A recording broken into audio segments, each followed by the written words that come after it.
Ayan, pupunta kami guys sa swimming pool. Ang swimming pool dito guys sa probinsya talagang napakaganda kasi talagang running water siya guys. At ipapanood ko sa inyo guys kung gaano kaganda ang swimming pool dito sa aming lugar. So ayan guys, papunta na kami doon ngayon. Ngayon guys ay August, buwan ng Agosto. Pero buti na lang pinagbigyan tayo ng panahon. Ang mga buwan na ganyan guys na August, yan ay talagang tag-ulan dito sa aming lugar.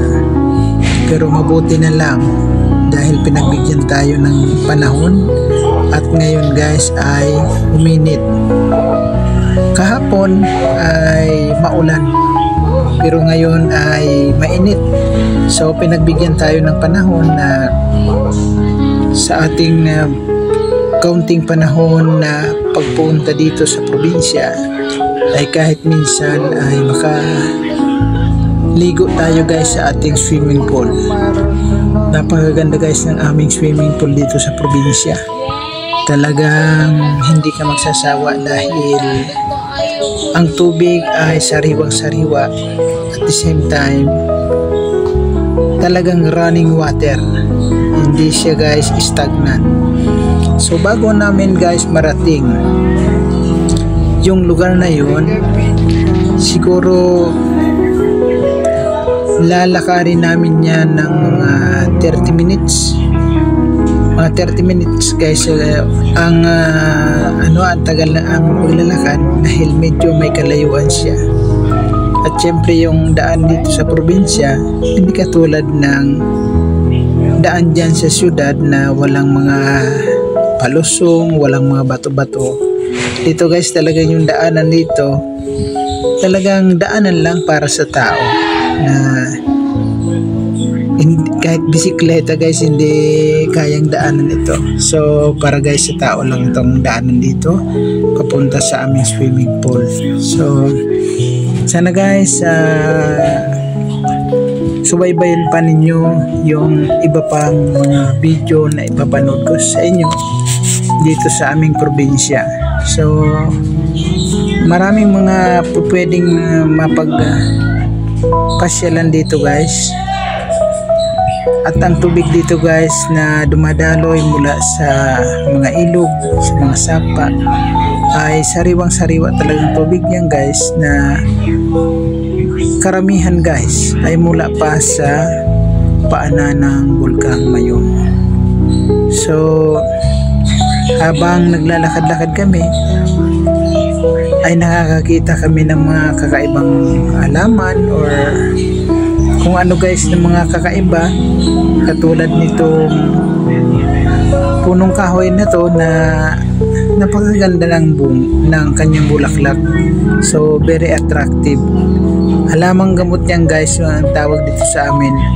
Ang kahoy na yan ay kuwaw. Yan. At ang ibig sabihin ng kuwaw, kuwago.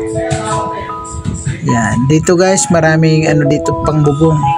Yung mga anahaw dito guys halos piso lang ang isa. Sobrang mura dahil ang dami dito guys na taniman ng mga anahaw. Halos hindi na mabili yung anahaw dito guys dahil sa sobrang dami ng production ng anahaw. Halos sa piso na lang yung halaga ng isang dahon. So kung gusto nyo guys na bumili ng anahaw, punta lang kayo dito sa aming lugar. So napakarami ditong anahaw sa amin. At ang anahaw guys, alam nyo ba na napakagandang pangbubong niya sa bahay na halos tumatagal pa ng mahigit 20 taon kapag maganda ang pagkakabubong at maganda yung pagkakasalansan. Alam nyo guys, yung anahaw, mayroon yan iba-ibang variety ng anahaw. Pinakang mainam na anahaw na tumatagal ng napakatagal talaga ng dekadang taon, no, bago siya palitan or masira, yung maliliit ang dahon. Yan ang maganda dito. Maliit pero maganda at tumatagal. Hindi siya guys parang binubukbuk or madaling masira. Hanggang sa baba nito, yan guys yung aming sinasaka matagal ng panahon. Sinasaka na namin yan. Tinataniman namin ng palay or ng gabi or ng iba't ibang mga pananim na gulay. At ngayon ang pananim naman namin ngayon ay yung palay. At sa iba na naman tinataniman guys ng gabi, kasi guys yung gabi pinakang mainam naman yung gabi kasi hindi ka na mag-aabono, hindi ka na i-spray ng pesticide. Pabayaan mo na siya basta may tubig, tuloy-tuloy guys ang pag-aani niyan. At ang nakikita nyo guys na bundok na yan, yung bundok Masaraga.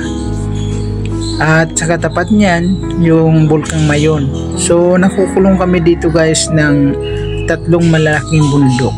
Yung Bulkang Mayon, yung Mount Masaraga at yung Mount Malinaw. So lahat sila malaki, kaya dito sa amin madalas dito ang maulan, no? Dahil nakukulong yung mga ulap dito na iipon dahil nakukulong ng tatlong bundok. So halos hindi sila makalabas. So ganda ng lugar nito guys. Yan guys na nakikita nyo yung mga taniman ng talong yan na palipas na yung pag-aani ng talong. So maaring babaguhin na yung taniman na yan. So habang naglalakad kami yan papunta sa aming destinasyon, doon sa aming swimming pool. Ito ang namimiss namin guys kapag umuwi kami ng probinsya, yung aming swimming pool. Yan, yung swimming pool na yan guys ay talagang hindi ka magsasawang maligo dyan. Talagang running water and fresh water. Ayan, hindi yung katulad ng ibang talagang swimming pool guys na talagang parang maiilang ka kasi ilang porsyento ba yung ihi at dura dyan sa swimming pool na yan. At ito guys sa swimming pool namin, so maganda dahil wala siyang chlorine. Yan, walang chlorine para mamatay yung mga mikrobyo, natural lang. So napakaganda yan guys. At kung gusto mo ng malalim, punta ka, may malalim dyan, malalim na mga ilang lampas tao ang lalim, at meron naman mababaw na hanggang baywang lang. Yan, nakikita nyo guys yung ilog na yan, talagang malaki yan at malakas yan. At kadalasan dito sa lugar na to, miski mga bata ay marunong silang lumangoy.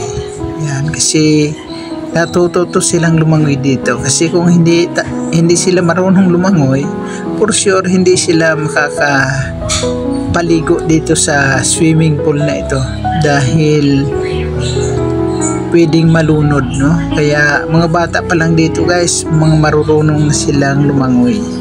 So dadalhin ko kayo guys sa pinakang swimming pool namin na tinatawag. Ayan guys, makikita nyo guys, medyo hindi kalinawan siguro yung tawag nito, yung tubig, kasi yung sa unahan nito guys kinakwari, no? Lumalalim yung tubig kasi kinakwari, tinatanggalan nila ng mga bato-bato. O yung guys, parang pag tinignan ninyo ay mababaw lang yan, malalim yan guys. Kaya kung nakikita nyo, papansinin nyo, nag-iiba ang kulay kasi malalim yan, lagpas ilang tao yan guys, lalim yan ng ilog na yan. So mag-i-enjoy ka dahil kahit magpaanod ka lang, no, magpaanod ka lang sa ilog ay siguradong iaanod ka nga. At kung marunong ka naman lumangoy, diba, kung marunong kang lumangoy, madali ka makagilid. Masarap guys magpaanod dito sa tubig na to, masarap magpaanod. So marami ang naliligo dito, lalo na kapag summer. Pero dahil ngayon nga ay August, ngayon ay panahon talaga ng tag-ulan, so madalas panakanaka ay umuulan.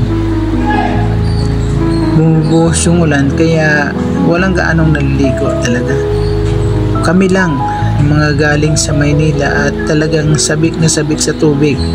Kasi alam mo kung nandoon ka sa Maynila, talaga namang magbabayad ka. Dito guys, libre lang dito. Alam mo yung mga bata, libre lang dito kung maligo. At masarap mag-dive dito dahil yan nga is malalim, hindi mauumpog yung ulo mo. Yan, mayroon nang naliligo. Hindi mauumpog yung ulo.